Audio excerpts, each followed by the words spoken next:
Anxiety disorder is among the top challenges faced by teens and young adults, and professionals are emphasizing both early prevention and treatment, including medication. I take a closer look in this special report.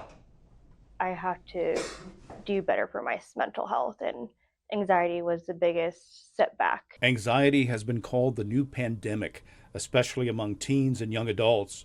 And according to the journal Frontiers in Psychiatry, anxiety disorders increased about 52% among those from ages 10 to 25 from 1990 to 2025. This includes Joanna Rydell, age 26, who says she now sees she has struggled with anxiety ever since her teen years and is now taking more control of her mental health with anti-anxiety medications. I've been on them for about 2 years. I can go into a clearer mindset at work, and then I know if I don't have them, my body will make sure I react in the way that, hey, this is your time to take them, so that way you can focus better and not have to constantly struggle to think straight. The two main types of anti-anxiety medications are SSRIs and benzodiazepines.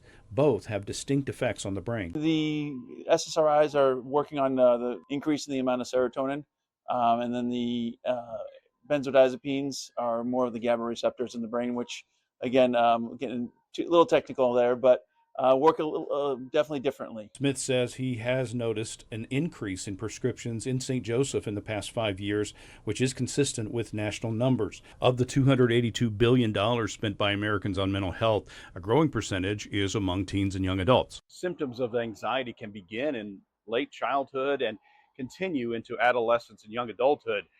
The good news is dealing with those symptoms and providing an opportunity for kids to address those symptoms before adulthood can also begin early. One of the biggest causal factors that we're seeing and that research bears out is social media. Campbell says parents can take a proactive role while still giving children and teens growth opportunities.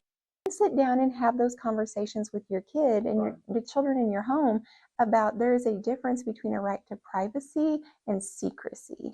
When it comes to medicines, pediatrician Dr. Amanda Williams says specific conditions are addressed first. There are a lot of things that they can be doing to help manage their symptoms. Getting plenty of exercise, getting some sunlight, getting plenty of sleep, limiting screen time, limiting access to social media and things like that.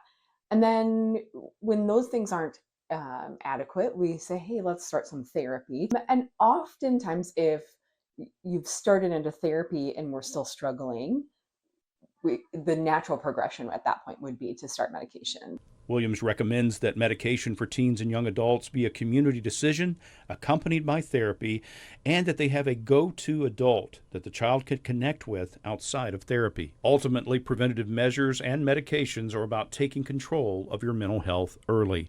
I would say don't focus on the negatives, but focus on bettering your mental health. Just make sure you're your biggest advocate. If not, find someone else who is. For mental health emergencies of any kind, you can dial 988. For more on this story, you can read the article at newspressnow.com.